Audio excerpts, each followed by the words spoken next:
now we're going to study a different type of industry, and that's called a monopoly. And a monopoly has two primary characteristics.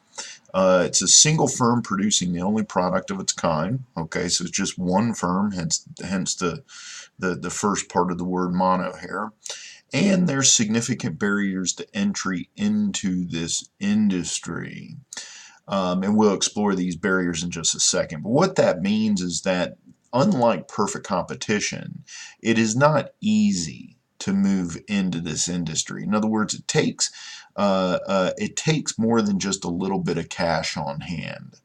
Um,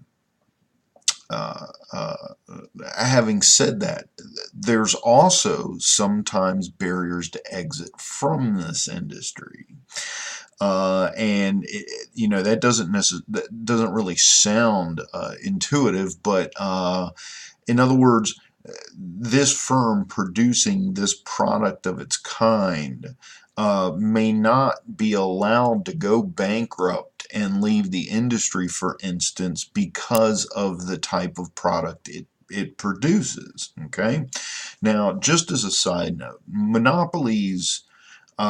in general, monopolies that became that way through competitive practices, okay, that's actually illegal. Okay, so for the most part, a monopoly that becomes a monopoly by doing things like acquiring other firms that produce that sort of product line, or simply by being more competitive than other firms producing that product can be, and simply drove these other firms out of business.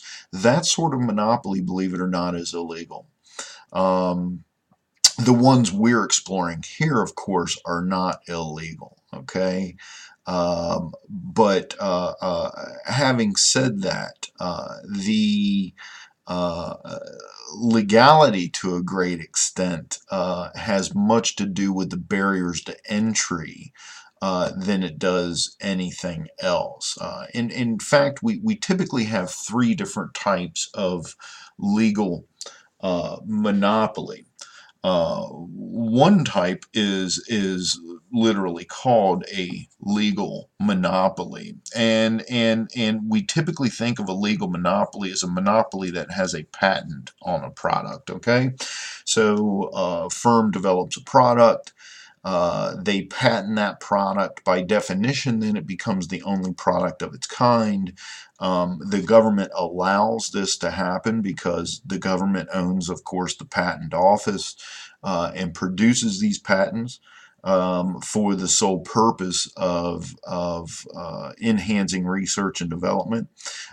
So the government essentially allows this type of monopoly to exist. Okay, is a significant barrier to entry simply because once a product is patented, no one can produce that particular kind using that process developed in that patent until the patent expires. The second type of barrier to entry, or the second type of monopoly, should I say, is called a natural monopoly. And that barrier to entry is high startup costs. Okay. Now we may think, well, what is high? Well, we're talking about a huge amount of startup money here. For instance, a good example of a natural monopoly is a power company in your area. Okay, if you pay your own power bills, you know that you're stuck with whatever company you have. You can't call up another power company and say, I want to buy my power from you this month. It just doesn't work like that. Your power company is a monopoly in your area. We call that a natural monopoly, and the reason is because it's not like they have a patent on electricity. Of course they don't. But the cost of building a power plant is just astronomical. So before they even produce the first kilowatt of electricity, they have to build the plant, they have to dam the lake, they have to buy all the land that the lake is going to submerge, they have to put in place all of the substations, they have to put in place all of the power lines. You're literally talking billions and billions of dollars of startup costs before you can even produce the first kilowatt power. The government allows this type of monopoly to occur because given these high startup costs, it just doesn't make sense for another firm to come in simply to split the market on electricity, because this other firm's got to build a plant, got to dam a lake, they have to do all that as well. So not only is it a drain on public sector resources if that were to occur, it just doesn't make rational sense to let that occur. So the government allows a natural monopoly to occur, and its barrier to entry is a high startup cost.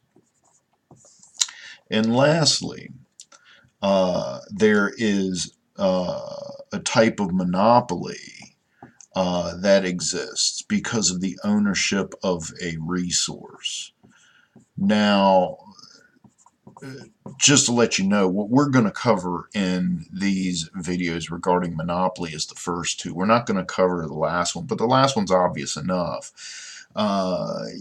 Assume that you own a mine and you mine a particular mineral that's not located anywhere else on the planet. Well, that you own that resource, you're a monopoly in that resource, and for